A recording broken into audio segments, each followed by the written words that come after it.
Va dunne an a tír ús dan banam Iob, agus van dunne sin colanta, agus Chaidh, agus na neach an ical dhé, agus hechan olc. Agus rúca ga seach mich, agus trí níanan, agus bí a bhain seach míle cúrach, agus 3,000 cáil, agus 500 gaf, agus 500 asal foran, agus teolach rófór, agus van dunne sin mór as cúna chúla gúne san árstin iad.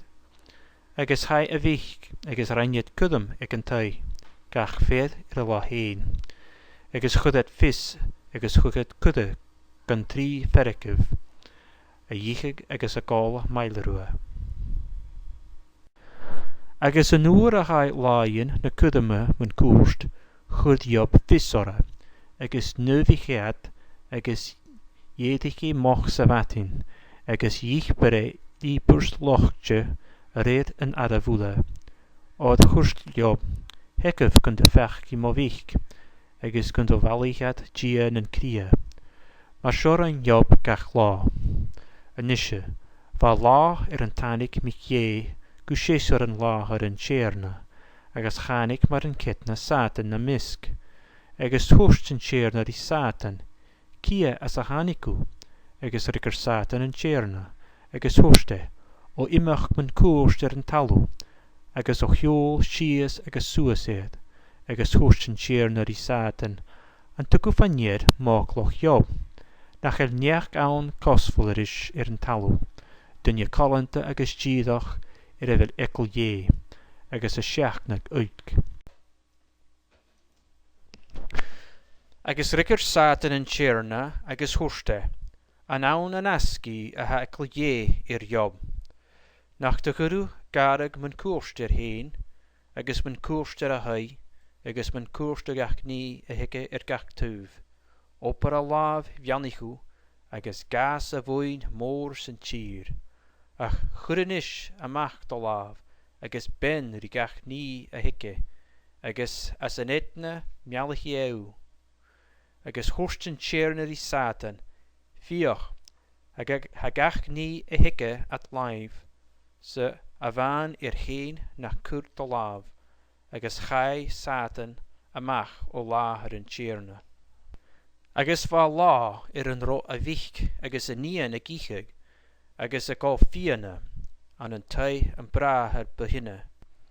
Agus hanig teach gyrug Iob, agus húste, van na daifegar, agus na hasel a gunneltrug laifrua, agus leim na sabi a níchora, agus hukad leoad, agus varavad le na hoglich le föver a chlayv, agus hanig mishe a muner a yinskut. Nuair a bhaid haast a laverst, hanig mar an ketna, ferille, agus húste, húst tjina dhé an na neamh, agus loske na cúrich, agus na hoglich, agus churé ascaibh, agus chanig mishe a muner as a yinskut. Nuair a bhaid haast a laverst, hanig mar an ketna, ferille, agus húste, rein na Chaldeanich suas 3 boinen, agus hukad jonsi na camalh, agus hukad leoad, agus varavad na hoglich le föver a chlayv, agus chanig mishe a muner a yinskut. En nuair a bhaid haast a laverst, hanig mar an ketna, ferille, agus húste, va do vich, agus do níana, a ichig, agus a golfiana an tai an brahar behinne. Agus fioch chanig guvór an asoch, agus vóli cehid osanov an tehe, agus chusti na hoglich, agus had marav, agus hanig mishe a muner as a yinskut. An sin dhéirich Iob, agus rippe a alain, agus viare a chiaun, agus chuste sias an talú, agus reinne arag, agus chuste, lomanoch hanig mi a broin mo váhar, agus lomanoch pili mi an a sin, hukan tjearna uaia, agus hukan tjearna leis, bianig tjukaro anam an tjearna. An seo ula had o fiachki Iob, agus had o lavare go hamatjoch an a ye.